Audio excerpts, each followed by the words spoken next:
Hello, this is Coach Lydia Knight. We are ending eating disorders and freeing women from every cage. And freedom is breaking generational patterns.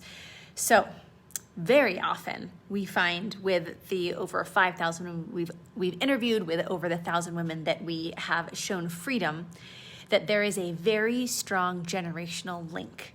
My mother hated her body. My mother put me on my first diet when I was 10 years old. My mother took me to Weight Watchers with her when I was 9. And there is this, oftentimes, I will not be that way. I will not do to my daughter what my mother did to me. However, we end up perpetuating those same patterns, and then we see in our daughters the same things happening, which is, of course, terrifying and not what we want.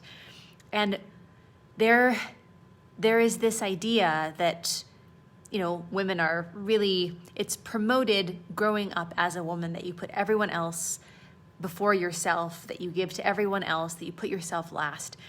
But when we see our daughters suffering, helping our daughters is not the best way for them to have freedom. The best way is for us to be free ourselves. And when our daughters see that freedom, that's when the generational chain is broken. Because a lot of us had mothers that were like, oh, don't hate your body like I hate my body.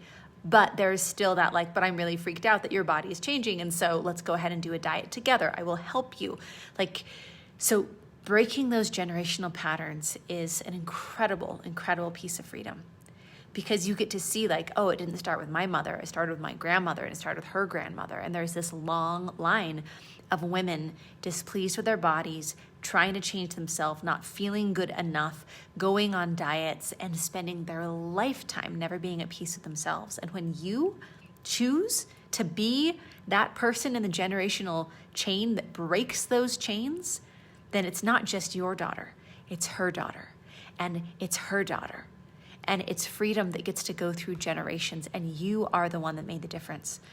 So it's not just about you. This is something that the ripple effect of this freedom is incredible. And we've seen it go the other direction as well, of when a daughter gets free and her mother can see that her daughter got free as an adult woman, and that mother is still struggling in her 70s or her 80s, that there is freedom that happens the other way as well in that generational chain. And it's a wonderful thing to celebrate. So freedom is breaking those generational patterns. And for your next step to freedom, go to lifewithlydia.com.